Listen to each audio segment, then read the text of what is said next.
guys, welcome back to the Manifesting Money podcast. I'm so happy and grateful to have every single person here, including my beautiful guest today. Thank you guys so much for tuning in on YouTube. So my first question for you, Morgan, is how are you? Hi, Anita. I'm so well. Thank you so much for having me. This is like really exciting. I know, right? It's like we're finally here. Yeah. Like everybody doesn't see the all behind the scenes stuff. So it's like, but it's like, the true manifestation is what's happening right now. And that's kind of what my intention was coming in, and you had an intention, which we'll get into. But I actually have some rapid fire questions for you. Okay, let's go. Just so that we can kind of warm up a little bit. I want to get to know you a little bit more. So first question for you is, where are you originally from?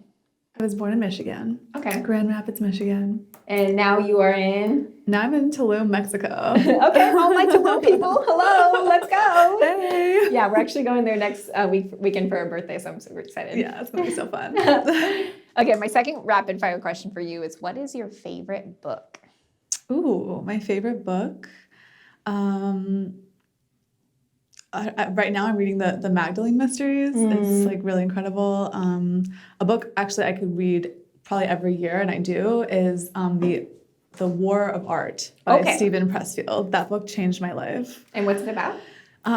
So Stephen Pressfield is an author. He's a prolific author. He's written so many books, and he finally decided to write a book about how to get through creative resistance. Wow. So I feel like a lot of artists have this like resistance to creating. And we have these stories that we tell ourselves, like, I don't have time, or it's not good, or no one's going to read it, or excuses come up, or, we get distracted by the external world. And so it's basically an entire book characterizing this quality of resistance and like all of the different ways that it'll show up in your life so that you can combat it and you can battle it, and how it's quite spiritual actually, like at its core. So my best friend in the world tried to get me to read this book like 3 times. I gave my first copy away before I read it.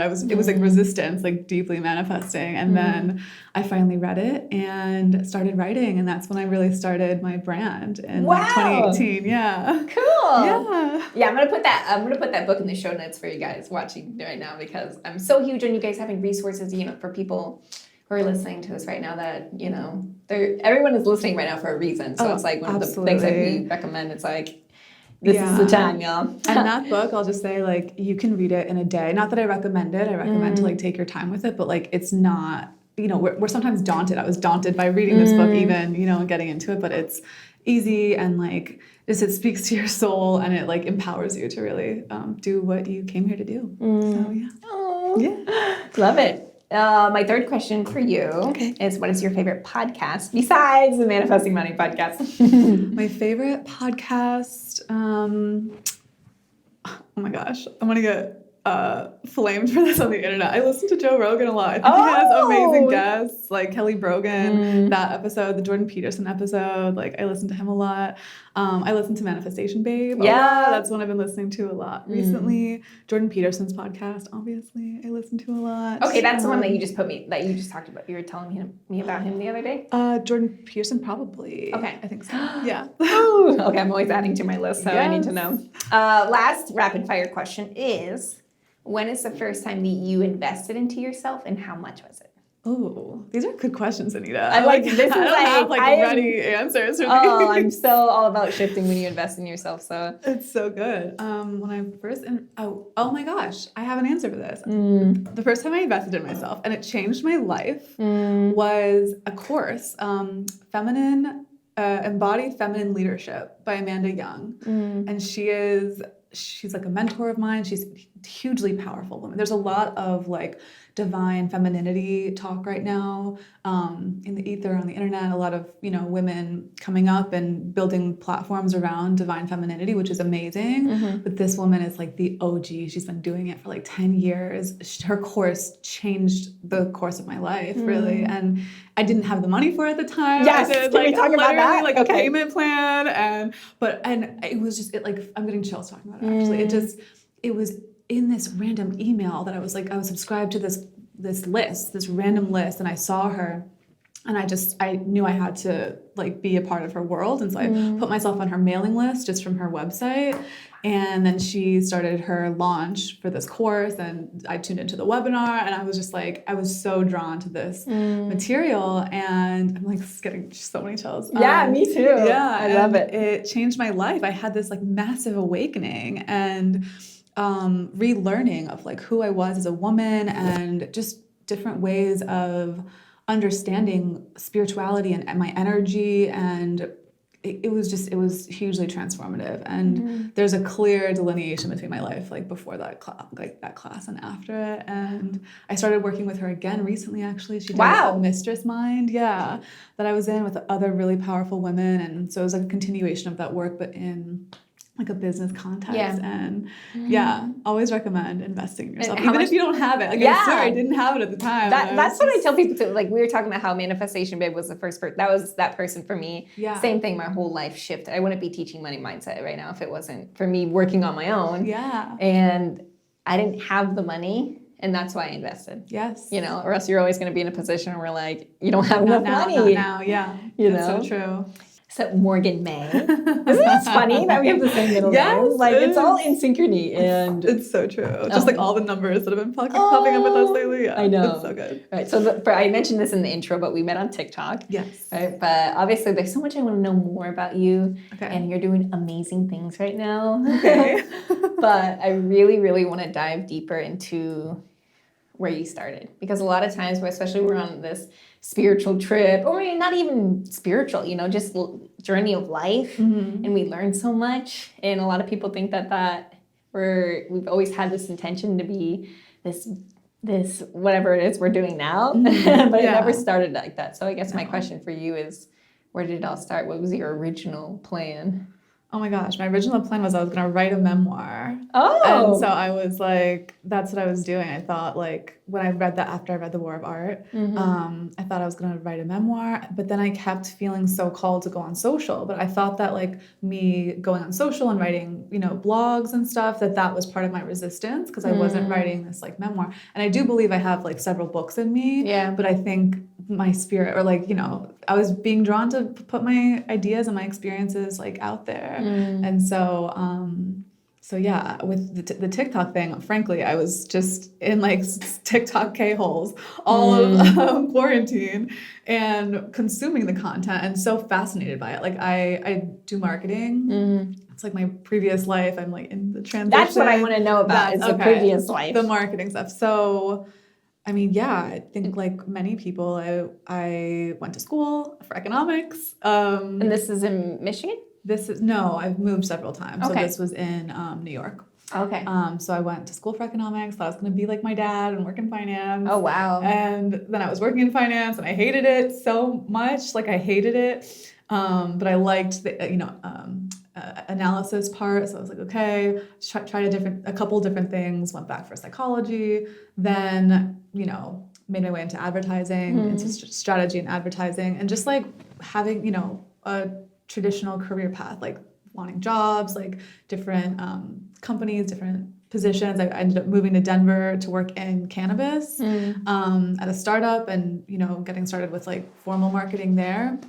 And I've been just doing marketing really for like 10 years cumulatively. And yeah, I think it's good because like it has given me a lot of background to really build my own brand. But, you know, I basically reached a point where I was like, I have all this like skill and talent, and I'm like building these other brands, which is great, but like it's not building an asset for myself or like financial freedom, and it's not talking about what I want to talk about. I think when you have like original thought and like, you know, life experiences other people can learn from, it's really important to share them. And like I felt like that was a big part of my purpose in life. So yeah, I've been transitioning slowly, but like yeah, recently it's been like more of a quantum leap, but yes, we're gonna debunk these words for you guys. Like, you know, that's my biggest thing is like when people learn more about the science behind manifestation, you know. But yeah, my question for you is, when you were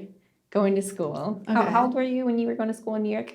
I think I graduated when I was 21. I was like 18, 19. Yeah, 18 to 21. Like, did your parents like want you really bad to go to do financing, or what was it like? hardcore, you need to go to college, have a job. It was like not even a question. And this is something that like recently I've been like identifying, because I didn't even realize that like I had this belief that the only acceptable way to make money was to have a job and have a 6-figure salary and work for a good company with good benefits that's like secure and stable. And like granted, you know, this belief came from my father, my parents, who wanted the best for me, I would hope.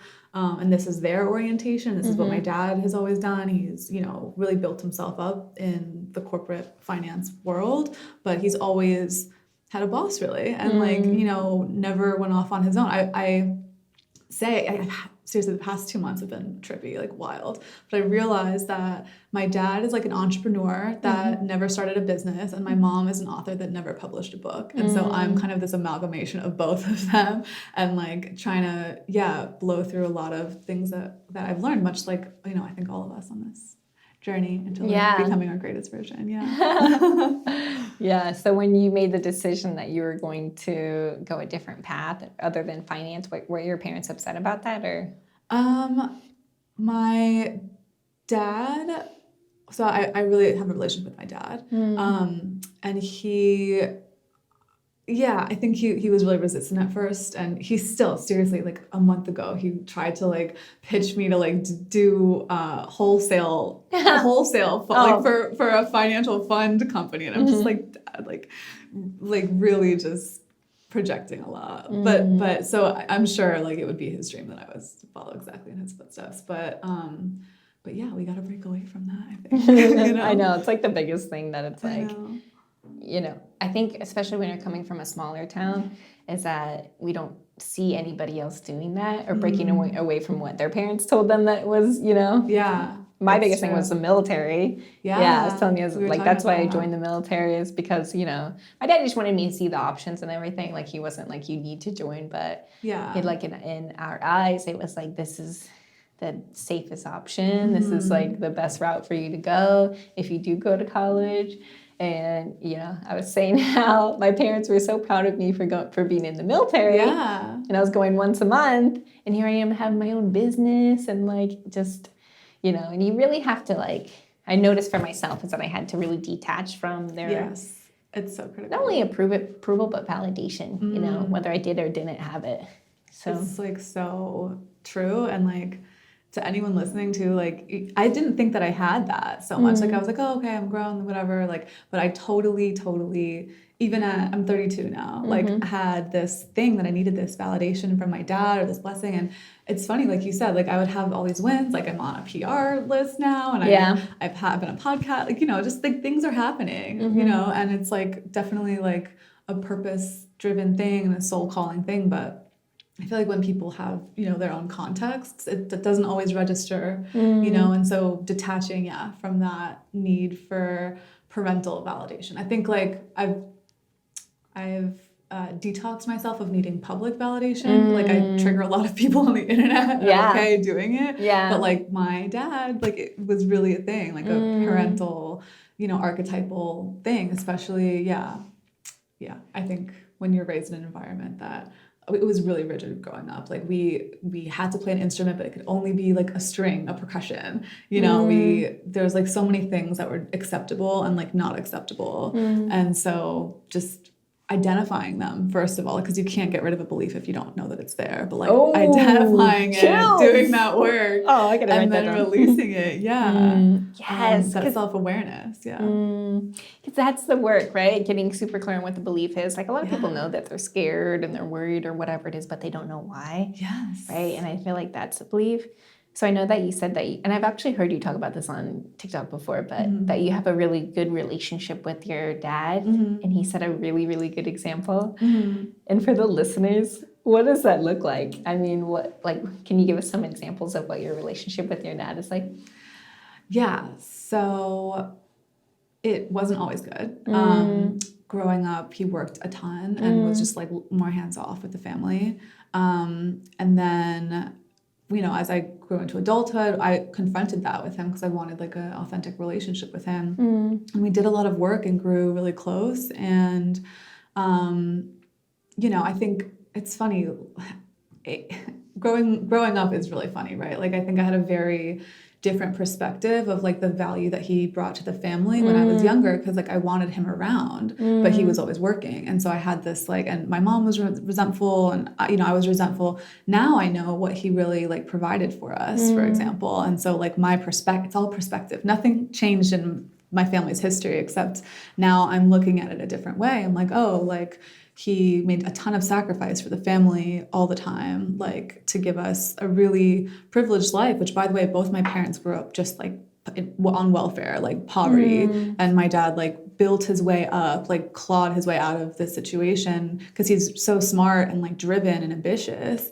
And so like, and like now as an adult and like seeing the world and dating too, you see this different quality in individuals, and it just like, yeah, I grew a much deeper respect for it. I also think he's like, now that I'm an adult, we can have a different, deeper kind of relationship in that regard. So, but yeah, all perspective stuff, like, which is wild. Like when you think about like right now, this quantum leap, like nothing changed in my life except for my mind, right? Isn't that wild? Okay. So yeah, so right now it's really good. Our relationship, and with that new perspective, I think comes that like deeper relationship and appreciation. Yeah. And you said you had a conversation with your dad about like, was that before or after you took that program, that course, or was this like? So this was like, my family history. My parents got divorced when I was a senior in high school, and my dad cheated actually. Wow. And I found out, and I had to tell my mom. It was like awful. So the family was just in chaos, and it was painful, and I think losing his kids, my dad like changed a lot too in his like approach to the family. And so I came to him, I think it was like my senior year of college, like after the family kind of like started settling into our new, like how we were gonna be, in the future. And my dad kind of coming around and wanting, a deeper relationship with him. So that conversation started then, and then it grew from there. It's been really good since then, but like getting better and better, and also doing my part too. Yeah. Like I think with myself, after moving to Mexico, or even after moving to Denver, I finally had this kind of separation. I was living in New York City. I lived there, I think 7 years after college, and my sister's there, my brother, like it's just like we're all there, my dad and his, wife, and so moving to Denver like kind of created that separation, but kind of a space for us to really like get closer, I guess. And like and have him like fulfill a fatherly role in my life, but like from, I don't know, I can't explain it, but like being supportive and being a provider, but not necessarily like financially, more with like advice and just like an adult father-daughter relationship, I guess, which is nice. If somebody were to have that conversation, like maybe they're in that space right now where they want to talk to their father like that, what would you suggest them saying, I guess? Like, the way I approached it was just like being really honest, and I was just like, Dad, like I want a relationship with you. I don't feel like I have a real relationship with you, and like I don't feel like you're necessarily available for that. Like he really wasn't emotionally available, or like physically even, because he was working a lot. But I just felt like a block from him, and everyone has their own stuff. Like I think it's rare for parents to have done the work. I think if everyone's parents had done the work before having kids, the world would look a lot different. So he definitely hadn't, and so I kind of brought that up, and I was like, I just feel this like block. So that triggered actually him going on his own self-discovery journey, which was nice. Wow. And then it's been like just even recently, like I feel like relationships, especially with parents, I wrote something about this, like parents are weird because they symbolize these like demigod, immortal, like positions, archetypal, fundamental positions in our lives, right? Like mother, father, like these archetypes define all of our relationships for the rest of our life, right? But they're held by these imperfect humans. Humans are imperfect in nature, right? So it's like there's no parent that could ever fill like the full, need of these archetypal imprints. And so my relationship with him has been continual. Like, it was very recent that I had a conversation with him where, after I realized that I had this belief that I was only allowed to make money in certain ways, I went to him and I'm like, Dad, I know that you want this life from me. I know that this is like where you've been at, and that's fine, and you've done amazing for the family, but like, I just want you to know that like I want to pursue a different path, and like I just need your support. Like I just need you to like not tell me to be like a wholesale, you know, investment, whatever. Yeah. Or like I know that this is not common, but like this is who I am. I'm creative and I'm this and that, and like I would just love your support in this way. So just really communicating like what you need, and like I don't think I ever accused him of anything, or like, you know, it was always on like my side of the street, but I, you know, was just really vulnerable with what was on my heart and what I needed. And he really has been receptive to it. I've like noticed our conversations are different. He like offers to help in different ways with like planning and, you know, making sure, yeah, I'm kind of set in different ways, but like, yeah, with what I need. So it's been good. Yeah, see, this is so beautiful. Like, I love how you were able to consciously bring up the fact that you knew that you needed support. Yeah. Right? Because I think most people don't even know what they need. Right? Yes. Right? And I think in my family, it was this huge attachment because of money, because, you know, when we talk to Dad, oh, we need money, Dad. Oh, we're going out. You know, there's a bunch of kids running around. And so, and that every time that I would go to my dad, it would be like, I need something. And he would like assume that it's money, right? And I think it's beautiful that you did the work and you asked for what you needed, and how that set him on his own journey. That's what, oh my gosh, that made me want to cry. That's so beautiful. And you know how you also talked about parents doing the work, because there's parents on here listening right now, right? And I think I can tell people all day long, it's like, you know, the hustle and the grind. You know, people want to provide the houses, and I want to make sure my kids have trust funds and all that stuff. And I'm like, but if you really just listen to your story that you just had, you believe that you had to work really hard because that's what you saw. Your parents were gone, your dad was gone, right? And I think that's the biggest like that we try to like at least have people acknowledge and be conscious of, you know? So that's so beautiful. Oh, absolutely. And I think like what I really did, which like anyone listening could do, like you have to think about like, okay, if there was no bars, what do you want your life to look like, right? And whenever I would do this exercise, it was like I was working for myself, I was sharing my story, I was creating art, I was making my life art.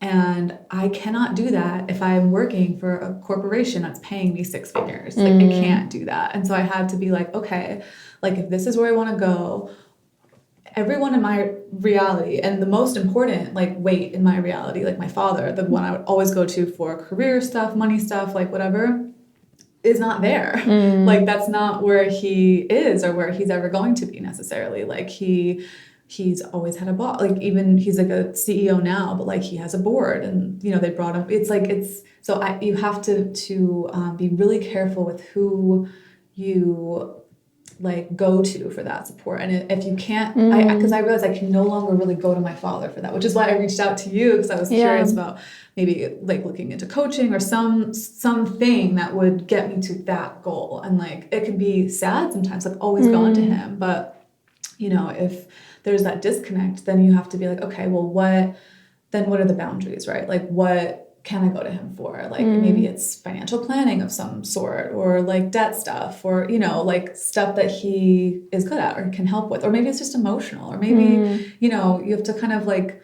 see, and it's been like a trial and error thing too. Like I thought I needed something from him that I voiced, and then he provided that, and then that didn't feel good, you know? So it's, you know, you try things out as you're growing. 'Cause like, you know, if you're on this path, you're not going to be the same person you are today as you were 3 months ago. I'm totally different now than I was like 6 months ago. And so you always have to be checking in with like, what do you need now? Like, what is this looking like, feeling like? Is this getting you to your goals? Is this like, you know, how you want to be feeling and in your relationships with these really, you know, crucial people like parents. So yeah, and just being open and like,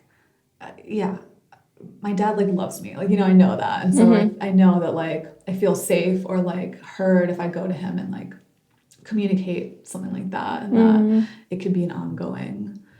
He's just been great with adjusting us. Yeah. Me too. Like, it's been a two-way street. So yeah. So one of the big things that I talk about with my coaching and mentor when it comes to money mindset is masculine and feminine energy. Okay. The fact, we talked about this on your podcast too. Yeah. The fact that everybody has it, doesn't matter if you're a male or female. Yeah. Like, that's the huge thing. But what is masculine and feminine energy to you? How do you explain it? Okay. Masculine and feminine energy. The way that I relate to the feminine, we're like the infinite potentiality. We're like the void. We're just the black, the dark, right? Everything shrouded in darkness, the like chaos, all of this stuff. Like, think about a womb, right? It has all the stem cells, everything, all the potential of making whatever you want. And like that to me, and sitting in that and just, working with that to me is very feminine energy. So it's like the potential. But then the masculine energy is the light, right? It's like taking all that potential and making something of it. It's that creative kind of component. It's the order. It's bringing order to the chaos so that we can grow and evolve and learn. Yeah, I would say. Oh, yes. I love this topic. It's like my favorite. So yeah, masculine, feminine energy, the dark. I love how you explained it like that. Yeah, I feel like we live in a very masculinized world. A lot of qualities that are traditionally or spiritually masculine, like being very assertive and dominant and like going after what you want and being really clear about exactly, what it is, and, planning, and like all this is rewarded in the culture, especially with women too. I mean, women were in the workforce now. And like, I know that when I was, in my corporate positions, like I was very much in my masculine. I was like telling people what to do, like making decisions, and which is great. And I'm not knocking that, certainly. But it's interesting because that femininity, that course, the feminine embodied leadership course was such an awakening about this like other part of myself, and like another way of like working with my energy that felt so much more aligned and authentic. And I was just like, it was like a homecoming, and so yeah, to your point, there's totally a space for both, but I think it's an important conversation to have because people, and women especially, are much more used to operating in their masculine. It's more validated in the culture and more validated in places like work environments, which most of us do. So yeah, understanding at least the difference between the two. And I think coming back to yourself as a woman, and like I really didn't. My feminine energy, I think, before this awakening was more like toxic feminine, right? Like I was really into makeup and looking a certain way. Wow. Yeah, which is like this toxic version. It's like this objectification almost. And like there's a place where like I ended up coming back to makeup, but now it's more in like enhancing my natural beauty and less like, using it to feel secure. Like it's a different relationship that I have with it. But yeah, like when women really come back to themselves or like learn about this work and this energy, it could be like radical. And now that I know, right, now that I have this contrast, I've been living in my masculine and had this toxic version of femininity. I have this contrast now of like true feminine spirituality and like what that feels like in my body and being like in my body, I'm able to go back and forth, right? Because like I think we need both, certainly working in the world, like, or operating in the world. Like if we're in our feminine all the time, it could be very vulnerable. So yeah, going between the two. And it's funny with manifestation. Yeah. Because I think you and I were kind of touching on it, but in human design, apparently, which I have studied astrology with a mentor for like years, really into astrology. Human design is like the new kid on the block, basically. And I knew that I was like a manifesting generator. Like I knew the overarching things, but apparently there's like, there's those two arrows, like the bottom two arrows on your chart, and whether they point left or right indicates what kind of manifestor you are. And if mine are both pointing right, and it means that I'm a more quote unquote passive manifestor, but that's a feminine component. It's a feminine energy of manifesting. So versus, and I've known this about myself, but like this was just, it confirmed a lot. Like, I know that I feel so stressed out when I'm writing exactly every detail. Like, it stresses me out because I'm just like, I don't know if this is really the best thing for me. Like, I just, whatever. So me keeping it general, keeping it like overarching, like, it was a manifestation for me to be on more podcasts, right? And get out there versus like, okay, knowing what that is and then go, doing all these things to work. The universe, the masculine quality of the universe brings it to me kind of, and I'm able to like discern or react to what I want and what I don't want. So it's like, that's the feminine quality, right? Like feminine energy is like discerning and like selective versus masculine is like, really specific and going after kind of what you want. So I thought that was really interesting and like really resonates for me. Yeah. Oh, I love that same episode. We're talking about the Manifestation Babe podcast. It was so funny because we had just listened to it, but like on totally different terms. You listened to it too on your end, and then you were talking to me about it, and I was like, I literally just listened to that 2 days ago. So funny, yeah. And something that I talk about is that when you start to release people, places, and things that are no longer serving you, is that you attract the right people who are either on the same path as you, right? Like for you guys watching right now, we have never actually met each other before until today. So true. And it's just like, it's like that deep sense of connection that you really crave from people who, we were kind of talking about this last night. It's like, you don't really need, like, sometimes it's advice, but sometimes it's just, you need somebody who just knows what you're going through and the shift and the process. And, you don't really need someone to say, like, oh, it's okay. Well, don't, everything will be fine. It's just like, I know exactly what you're going through.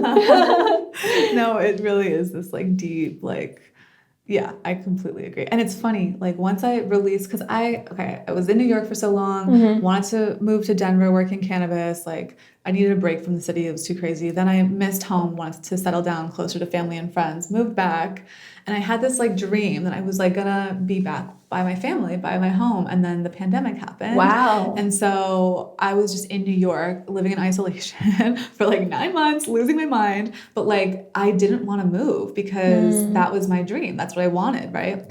And then I ended up visiting a friend in Mexico because I was literally losing my freaking mind. And I was like, that's it, I have to move. The second that I made that decision to like release that like desire or like, thing that I had, that place of New York and home, that's when I started getting big on TikTok. Like that's when everything really started happening. I made that decision. Yeah. So it's so true. Like that philosophy. Yeah. So I always tell people, like, if you're listening to this right now and you got somewhere you want to, like, you're getting called to go. It's the same thing when I moved here to San Diego. It was like everything I'd been wanting just in the same week. Oh my God. Quantum leap. Yes. Quantum leap. Oh, I love it. It's just, we get called to those places for a reason. Yes. And I always give the example, like, if you want a new car, you got to get rid of the old one first. Make space. You can't put it in the same garage. So, It's so true. And when you look back, like a lot of the stuff, a lot of my journey, I am conscious of a lot of it, but some of it I'm totally unconscious of. Like I had no idea that decision was like going to help me really grow into my greatest version. And like, when I look back to my community in New York, which is all my friends and family, I mean, I mentioned I was born in Michigan. We moved to New Jersey, like I was there from 2nd to 8th grade. All my closest friends are from Jersey. Everyone's on the East Coast, right? Yeah. But like they're all in this certain kind of lifestyle, which is totally fine and it works for them. But like it's not what I want, right? And so I think releasing that and I still talk to, we're still close. I love them deeply, but it's like changing your context and connecting with people who get it is like life-changing. Really, literally, change everything. That's one of the things that I do. Like I talk about releasing people, and sometimes it's not cutting people off, like, I mean, I'm really big at when I have to. I know. I'm like, sorry. Not knocking it, but did you just give me attitude to a text? No. Right. Stuff like that. But sometimes it's just like distance, Yeah. And it's like people support you, but it's just that their fears project so much on you, especially when you're doing things that are like, this is bigger than me. And I have to remember that, when we go out there and we do the things that scare us, it scares other people. Yeah. And so that's what, like, it's that distance, like, you still love them. Yeah. Right? That's a really good example. So you got called to go to Mexico. Let's talk about this shift, though. I'm very curious of what happened, like, after you got there. Okay, so I'm really big on personal development, and I've always been on this journey of bettering myself. Like, since really since like 2016 when I started tapering off of medication. I've been on this like personal development journey. But Mexico offered me like I call it like the mother of all personal development tools. I'm going to speak about it, but it's definitely serious. It's like a more serious approach. But it's just a tool. So all tools are great. Many tools helped me. And I think if I didn't like use other things in conjunction with this, I wouldn't have had such amazing results. But ayahuasca exists in Mexico. And it's so funny too, because I had my girlfriend Jamie, I met her in Mexico, and we were both going to this anarchy conference together, Anarchapulco, which is awesome, if anyone's listening. And they had ayahuasca there, and it's something that I had introduced her to, like conceptually, like a few months prior, because I just heard that it was so good for trauma stuff and really like releasing blockages. And it's basically a plant that's found in the Amazon that has a lot of DMT in it. And DMT is called like the God molecule, the spirit molecule. Our brains and bodies naturally produce it. I believe it produces in women's bodies when they're giving natural childbirth. Like it's produced before we die. Like it's said to really connect you with like God and like yourself, and just crazy. People will see the same things. Like in my experience, it's not just like a trip where like you see orange popsicles and stuff. Like it's real. Like you're kind of tuning into different dimensions. But yeah, so I started using plant medicine basically when I first decided to go to Mexico to visit my friend Jamie there, who had really been in it and doing this work. I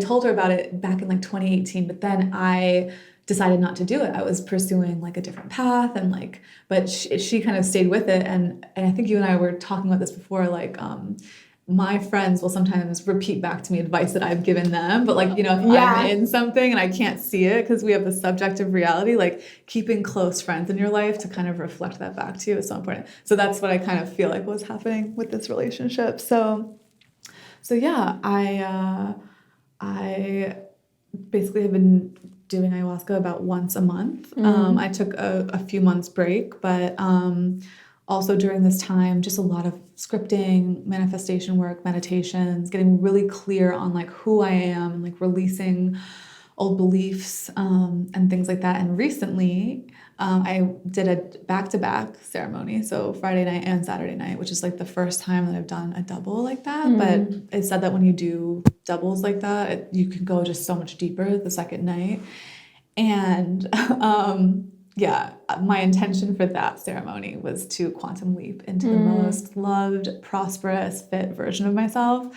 And like, oh my God, like just be careful what you wish for, because this stuff really happens. And like, and granted, this wasn't the first time I was pursuing this quantum leap. Like I said, like I've been doing manifestations and scripting and getting clear and having those conversations with my father and identifying the exact beliefs that were holding me back from growing into this version of myself. So like so much prep work and, you know, embodiment practice. And it's like all of these things kind of came to a head in like these two ceremonies. And since those, I feel like all this like fear, it was really fear. Fear, I think, is just the crux of what keeps people in the same position. And I had just been sick for granted, I've done immense growth since I, started my journey, like I mentioned, in 2016. And like, I'm so grateful. I've always been really grateful for where I am, but like you get sick of it, right? You get sick of like that level. And so I just been sick of being at this level as this version. And so I've been like working to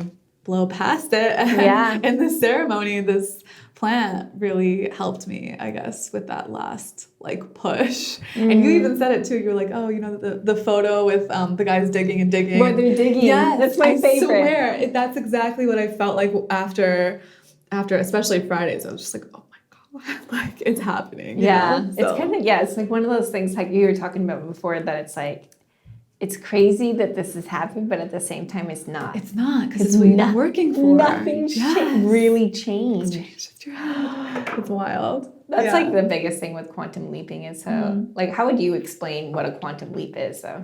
So And by the way, your podcast episode and another like TikTok and a meditation, like all of a sudden Quantum Leap just popped up in my reality in like the same week at like 3 different points. So I was like, okay. Yay! I'm like everybody needs to know. And so, okay, I would describe it like just like massive, massive change in a very short period of time. Like there are, we live in a multiverse and there are so many different versions. When I think about it, I think of like Neo in the Matrix walking into that room and there's like all these different screens of all the different versions of his, the choices that he could make and his reactions to something. And so it's kind of like that. There's just like a multitude of like different versions that you can be and tune into and live as. And when you like leap, it's like just massive change into like a very higher, hopefully actualized version of yourself. Yeah. And it's just super trippy. Oh my God. It's like really trippy. This is fast, Yeah. And that's the difference between, most people think when you're working towards a goal, it's like slow and steady and you build and that's great too. But like quantum leaping is basically just like jumping, exponential growth in a short period of time. Yeah. Like there's a timeline, like everything, like I always tell people, especially when they're like interested in working with me and all these things, and I'm like, they're excited, they're motivated, but they don't make the decision. Yeah. And it doesn't matter. Like I'm just a mirror, right? Because they're doing that in other parts of their lives and I'm just here to show them. I'm like, yes, this program is awesome. I'll teach you the things you need to learn. But really, and it's the same thing that happened when you took that course, right? The first time that you've ever done that. It's a quantum leap because you're breaking cycles. Yes. And you're breaking generational curses, right? That's not something your parents or whatever generations before.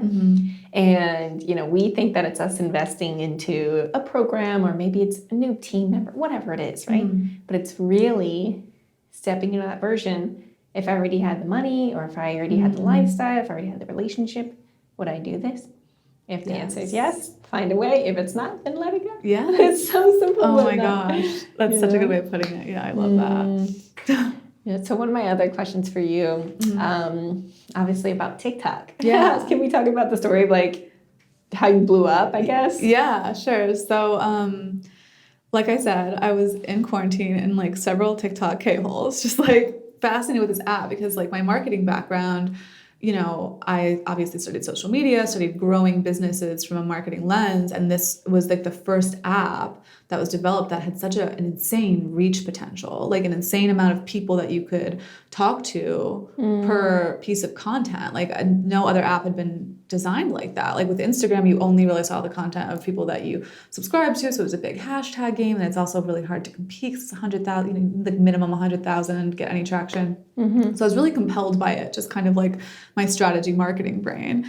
And I just started messing around on it. I made like a fuckboy TikTok, like 2 fuckboy TikToks, like not really taking it seriously, but like, I'm a creative person, just like using it to whatever. Then I went to Mexico and I did my first ayahuasca ceremony that I think blew through a lot of fear stuff and my life just changed after I made the decision to move to Mexico. And then when I came back to New York to sell all my belongings, I opened my app one day and I saw this girl asking a question, if you could give advice to your younger self, basically, what would it be? And I was like, I hadn't showered in like 2 days, 3 days. My hair was like messy. I was like literally packing up all of my stuff to sell, like in like a turtleneck. And I just responded. I was like, because I think the rhetoric of the culture is very backwards for women if you are interested in like family life or it's just the culture very much encourages just one path, like the career path, and like women, spending their peak fertility years basically like focusing on work, which I'm not shading that, but it's like one side of a story. And oftentimes like I think if we're really empowering people to choose the best lives for them, especially young, impressionable women, like hearing the other side is valuable or like and necessary. So I was just offering another perspective of like talking about dating as like a 30-year-old, which is just way different than dating when you're in your early 20s. And I had never heard that when I was in my early 20s. I was like, after college, I moved into Manhattan, which is a very masculine city. Like hustle culture is huge. And you're rewarded for it. Like I was saying before, it was like, this was never, the only time this ever crossed my mind was when I visited my family in Michigan. And they were like, basically, why aren't you married yet? When I was 26. And I was like, I just think 26? You do think, literally, I know. And so that is so funny to it's me. so funny. So just basically offering that perspective and letting women know, hey, like if this is what you want one day, if you want a relationship and children and a partnership, like thinking about it now is good, and making that effort and not and dating intentionally really was the message. And so anyways, I made that video, and unfortunately it got on Red Pill TikTok. Wow. And so I got all these crazy comments, but like some good comments too. But that was the video that did it. And so I would respond to them. I think I made like 12 different video responses, and I just kept going with that content, with ex-feminist content, started talking about pharma, my experience with pharma, and just offering like the other side of it. You know, I think, like I said, the culture pushes one narrative, and you know, you need two sides, and you need to hear two sides if you want to make an authentic decision. Otherwise, you're not really choosing. You're just kind of going with the status quo and being validated for doing it by the status quo and other people who do the same thing. But yeah, to be really sovereign and like autonomous and like live the life that you want. Like you need to always like discern and hear all the different sides. I will always do that, always explore the other side of everything, especially now after all of my experiences. I'm like, okay, like before diving into any one thing, just being very curious and exploring. And yeah, that's what I built my platform on. I'm questioning everything and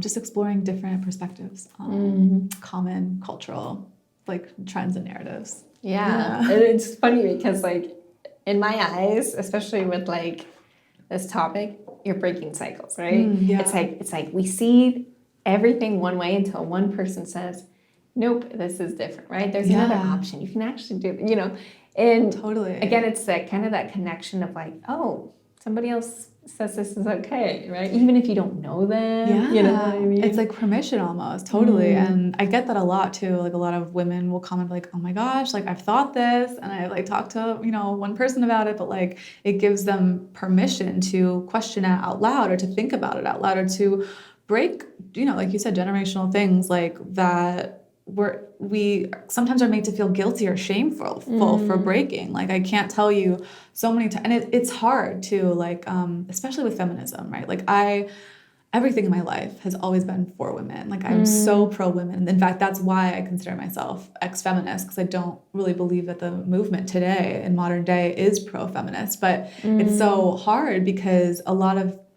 women still in that paradigm will hear my message or will see my branding as ex-feminist, and they'll be, oh, you hate women, or oh, you want us not to have bank accounts or whatever. And it's like, no, no, I love women, and I'm here to offer another perspective that I believe will help women more in the long run. So yeah, it could be tough when you challenge things like that or break family curses or you know, paradigms or beliefs, because I mean, you have a group of people that believe one way, and when you're thinking differently, that's really scary. And it's kids, you can feel guilty for turning your back to your family or the culture, or for thinking differently than your friends. And you'll, like I said, like the culture validates people who fall in line with the status quo. It does the opposite when you kind of challenge it, right? So it's scary. You need to be very brave and fearless. But like, you know, I've always been in the pursuit of truth. Like that has been my like guiding light, I guess, or just like why I've taken the path that I have. It's always like I've been on this journey to find my authentic self, like whatever that means, whether it's like super inconvenient, which it has been on so many different occasions. Like, but when you do that, when you pursue truth and your own authenticity, even if everyone else disagrees, even if you feel crazy and like, it's like I feel like sometimes I'm living in a perpetual gaslight. Yeah. I'm sure you feel like that too, especially with this money stuff and making money. It's like, oh my God, you mean like 99.9% of the people in my reality that if I go to about any of this stuff, they're going to like just think differently. It's like feels like crazy sometimes, but you have to just stay true to yourself and like connected to that truth and you know, also see the results in your life, right? So like I'm such a big proponent on self-experimentation, like and yeah, you and I were talking like briefly about it, but just like always discerning, like, okay, this is another side of this belief. Like I wonder where this rabbit hole goes. I wonder how I feel when I tap into my feminine energy and when I soften a little bit and when I'm receptive. Like I just wonder how that feels.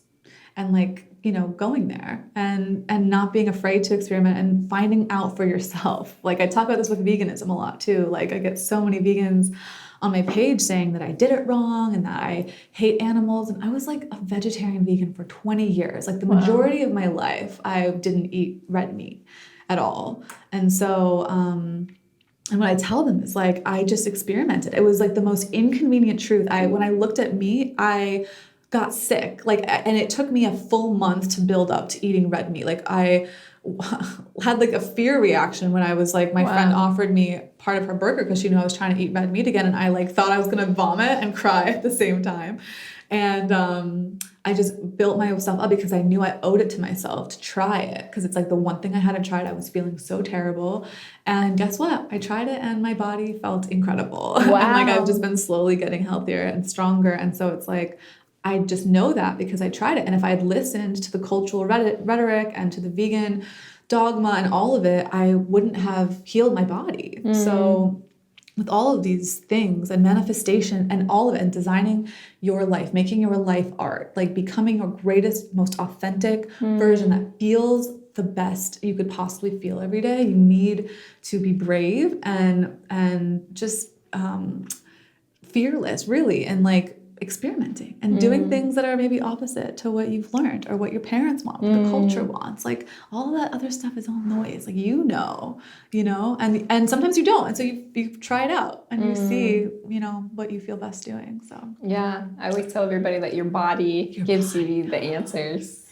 That is so trippy because like I've heard this too, but I think a lot of people too, I lived in my head my whole life. And so when it came to like embodiment, I even took that femininity embodiment class and there was glimmers of me being really connected to my body, but it wasn't until this like recent mistress mind that I like dropped in, you know, and I was like, I had this revelation, like our bodies are the only real things. Yeah. We live in this world of just like ideas and distraction and social and this and that and like, and it's all outside of us and like judgment and ego and this and that. It's like, if you want to connect to your truth and to the answers, like tune into your body. It's like the only organic thing. Everything else is like it's machines and, you know, constructs and institution and all of it. It's like your body knows because it's like the only real thing we have. So, yeah, it's really powerful. And that's such a powerful tool. Is like distinguishing what your body's telling you opposed to what your brain is telling you, right? Because, well, your body's just reacting to what your brain is thinking. And I think just knowing what your ego opposed to your intuition. That's so true. And I just love this topic. And I want to commend you for really stepping up and breaking that cycle. Because again, I'm someone who comes from the masculine energy, go, do. It's like also what I seen as a child. And, you know, it's like, you know, you're going to be a millionaire and you know these things, but it's like nothing really clicks. Yeah. And it wasn't until I tapped into my feminine energy. And the same thing with like males too, right? Like I just see them in that rat race. It's true. Where they feel like they need to provide and they need to work harder. And I'm like, if you could just believe in yourself, if you could just forgive someone who hurt you, you know, forever ago, you have no idea how much business takes off. Oh my gosh. You know, random checks in the mail, like stuff like that happens because we release all of the stuff that's holding us back. And yes, it's so true. I feel like that is a conversation that like I would love to hear more of too in the culture, like releasing and forgiving. And like, I mean, I think I've known in the spiritual world that like, okay, certain emotions hold vibration and like guilt and shame and fear is like the densest. Yeah. And so it makes sense that like releasing that will automatically raise your frequency. But like, yeah, there's so much like, oh, green juices and like health detoxes, whatever. What about spiritual detoxes? True. Like, what about like getting rid of that stuff? And like, that's the real up level. And that's, I mean, I talked about ayahuasca. Like, that's what ayahuasca does. It like irrigates your blockages and like you purge. Like, you drive into the middle of the jungle, like sit on a yoga mat in the dark and just like sign me up, bro. Like, I'm so ready. 6 hours. Yeah, it's like intense, really intense. But like that's like the logic of it, is it gets stuff out of you so that you can come into your power. So yeah. This is so exciting. Okay, so we're getting towards the end here, so I want to make sure that everybody is kind of just finding places where they can really connect with you. So I guess I know that you have some really big things in store, which we're celebrating. This is so huge, but I guess my biggest question for you right now is who would you say that this new shift is for, right? Who do you specifically want to serve? You mean in my community? And like, let's say helping, coaching, mentoring. Oh, yeah. So my biggest shift recently happened in ceremony in regards to my heart and my love life. And literally, like, it revealed to me who my soulmate was and who's someone who's been in my life for like 10 years, longer, really. And yeah, we have this like beautiful like connection and partnership. He's moving to Mexico. It's like wonderful. But I realized that I've been very unavailable to love. I've had a lot of fear in my heart. And now I released that. And there's a lot of work that I've done to kind of get there. So really speaking to women who maybe consider themselves emotionally unavailable, or who date emotionally unavailable men, because that's the biggest one. Yeah, like plot twist, guys. If you're dating fuckboys, if you're dating unavailable men, if you're dating men that need healing, if you're dating men that are broke and can't really provide for a family just yet, or like if you're dating men who maybe they have addictions or whatever, you're finding yourself like in these dead-end relationships, just using you for sex, like the problem isn't men. The problem is you. It's true. And so you're the one that like are choosing these specific men. And like I know I was choosing unavailable men in various capacities because it was like there was no chance that I was ever going to be loved in these relationships. It wasn't like love, real love. And like I had been really terrified of love for a long time. It's very vulnerable when you're betrayed sometimes by people in your formative years or my previous relationships. Our hearts can get very blocked and calloused to love. So, you know, we're talking about removing blockages and everything. Like you can do all the manifestation work you want if you're not addressing those core issues and those core wounds and that stuff in your heart, that fear that's there. It's really fear. At the end of the day, it's a fear of love. It's a fear of intimacy. It's like, yeah, but we don't see it like that. And then we I fell into this trap too of getting locked into strategy land of like, okay, well, let me have all of these things that I'm looking for and that will keep me safe, right? From betrayal, or like at least I'll have like my needs met. Like there's a way. Like he's financially stable. He's, you know, has a good job, whatever it is, right? Okay. Or like he's, you know, I have this whole like idea of what I wanted, but like that is like, it was like a distraction almost. It's ego. It's like something to focus on to keep you miserable because like love and joy is actually scary because it's like a surrender and it's a vulnerability. So yeah, I mean, it's wild when you think about it, and it's wild because I personally haven't heard a lot of people talk about like having a fear of love or being terrified of like just joy and being happy. Like in this experience, especially, it was like just showing me like, Morgan, you could just choose to have like a really happy, deeply loved life. Like it's here for you. Like he's already coming to Mexico. Like it's just like, here you go. And just you choose that. And the way that you do that, I mean, there's some work that you do beforehand. I'll teach you, teach you how to do it. But yeah, a lot of it's like releasing this egoic versions of like what we have in our heads and like almost objectification too. Like I had this like idea of like a husband, but like it was not emotional because I was scared of it. There was like a hardness around there. So I was always going for the unavailable, the bad boys, like because it was feeding my ego. It was like a challenge, right? And it's not authentic love though. It's like it's like a drug almost. It's like we go for these guys who repeat these family cycles or the cycles that you've had previously in your relationship, and it's like then you look back at your dating history and it's like it's all the same cycle, just manifesting in different ways. And so yeah, you can get out of it though. Like I learned to get out of it and to really open my heart and let love in like fearlessly. And yeah, I feel like life is just so much better when you're loved. Yeah, when you allow yourself to be loved. Yeah, and happy. One of them made, like, I want to recap on some things. Okay, first things first. The first thing that you said is that we're the problem. I love that, and honestly, a lot of people aren't willing to hear that. Yeah, you know, and that's the reason for this like episode. Yeah. You know what I mean? I think it's again that awareness, that consciousness, like. it's kind of one of those things of like attracts like, like attracts like, right? And then you attract something that you don't want and you're like, am I being this to somebody? Yeah. Am I doing this to somebody? Yeah. And you start to see how you're a mirror and how there's always a lesson to be learned. Yeah. And you really are just looking within. Oh my gosh. But that seriously, once which was before I moved to Mexico, like in quarantine, I really radically freaking accepted that like I was the common denominator in all of these experiences. Wow. I was the common denominator. And so I could have this notion about men, this like idea about them, but I was attracting this very specific pool. Wow. Because I couldn't also help but notice that like in my reality, I had amazing men in my life. Like, I have examples of good men, but like I just wasn't dating them, I wasn't picking them. And so I was like, oh, like maybe it's me. And that could be hard, like you said, but like I can't tell you the liberation that comes with that knowledge and like deep acceptance, because you know what, you can't change other people, but you can change yourself. If you're out here like,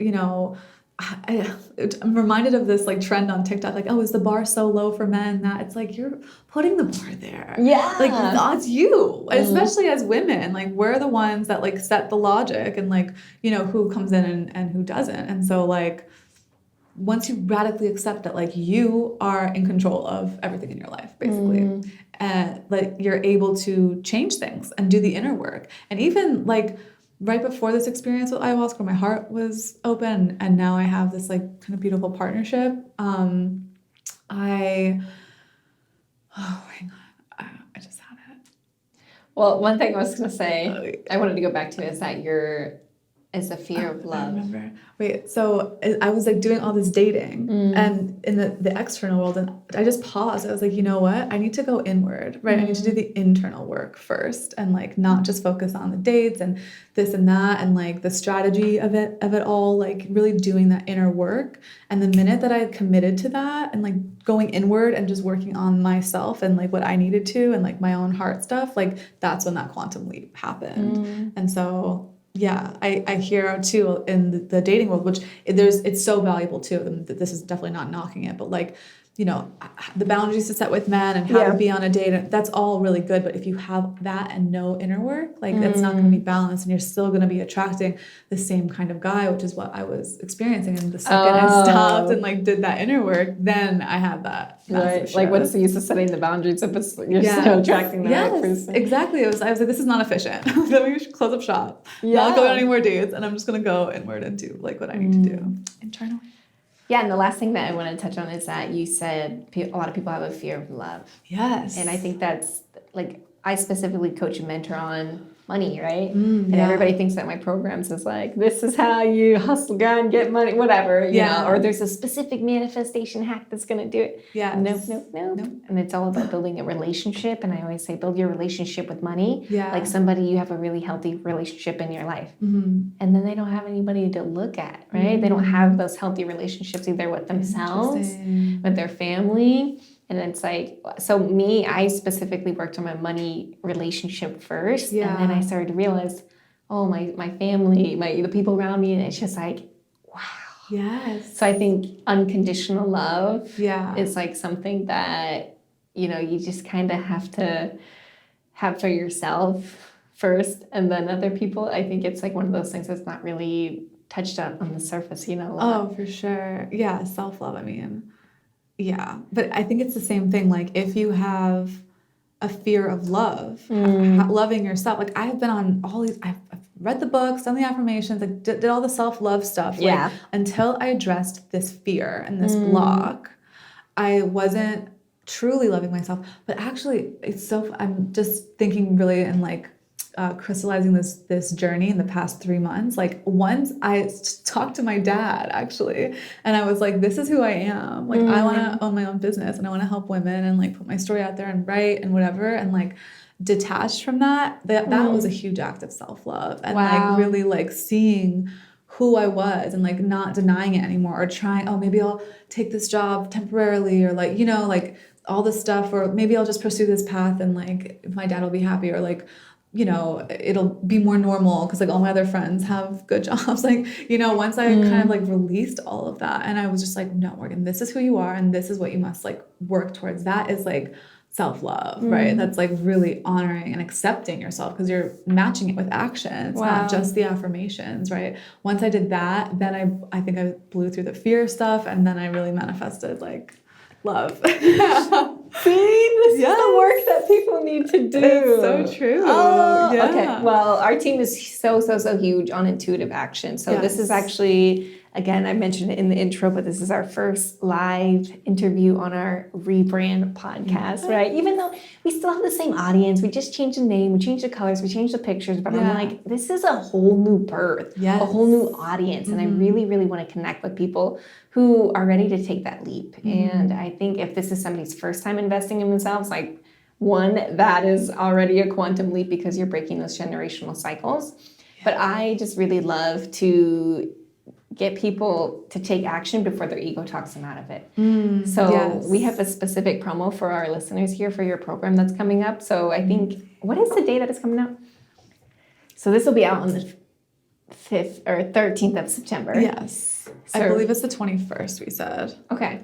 So it'll come out on the 21st, right? Is when you actually start? Yes, class starts the 21st. Okay. Yeah. And so anybody who joins now, the 13th all the way up until the 20th. So we wanted to have some sort of code so that they can just really take action on hearing this story first. Because a lot of times people are like looking at the outskirts, you know, maybe they're looking at the emails and they're looking at all this stuff and they're overthinking things. Yeah. And they're not really taking action out of their intuition. They're taking action out of ego. Yeah. Right. And That's so like true. not making a decision is making a decision. And so we just love to give bonuses. So anybody who joins your program, and from the 13th all the way up until the 21st, I'll give them my 31 days of abundance for free. Oh my gosh. Okay. Yeah. That's amazing. So that's you. like my, thank you guys for tuning into the podcast. Obviously, our rebrand episode, but also just investing in yourself and taking this time and energy and really up-leveling. Oh my gosh. And then And what's better than love and money? Yeah. It's just like this beautiful circle, you know, and I just love being able to really give people to give that intuitive nudge, you know? Yes. Oh my God. 2 for the price of 1. And with my program, you'll get like a one-on-one coaching with me too. So I just like, there's just like so much value and way more too if you guys check out the landing page. Yeah, you check out the landing page. You guys can get to see all the information, guys. But I'm telling you, the shift starts here when you actually, you know, if this feels right for you, your body has goosebumps, chills, and you just really resonate and you know that this is what you're going through, then take action before your ego talks you out of it. Yeah. But where can everybody find you? I got one last question, but let's go to your social media and where are you most present? Okay, so most present on TikTok at The Morgan May, also on Instagram at The Morgan May. Go to themorganmay.com for my blogs and my podcast, which is Morgan May I. And we have an episode on that too. Yes. Yep. Oh my God, go check it out. It was launched last week. And yeah, my newsletter too. You can find me in your inbox like once a week or like once every 2 weeks. Yes. Okay, last question. Okay. Wrapping it up. Yes. This is my signature question I ask everybody, which I'm pretty sure I've asked it before. But so the question is, let's see, what time is it? It's like 2:18. Yeah. You're still in San Diego. Okay. You know, we're still recording, we're still filming, gotta do whatever it is we gotta do out of here. Yeah. The only difference is that you have $1 million, boop, dropped into your bank account. Oh my gosh. What would be the first thing that you do today? Today, I probably would fly to like Italy or France. I've been missing Europe lately. Yeah. And I'd also book like a full spa day and probably like every week for the next year, just facials and massages and mani-pedis. Yeah, that would be the major thing. And maybe buy an investment property in Tulum. Oh, yes. There it is right there. Boom, Yes. boom. Well, thank you guys so much for tuning into the Manifesting Money podcast. Almost said Make It Mentor, but we've had such a pleasure having you as a guest, and I'm just so happy and grateful for this new shift and brand new audience. Oh my gosh, so happy and grateful for you, Anita. Thank you. Bye. Where do we win? Let's ring. Yes.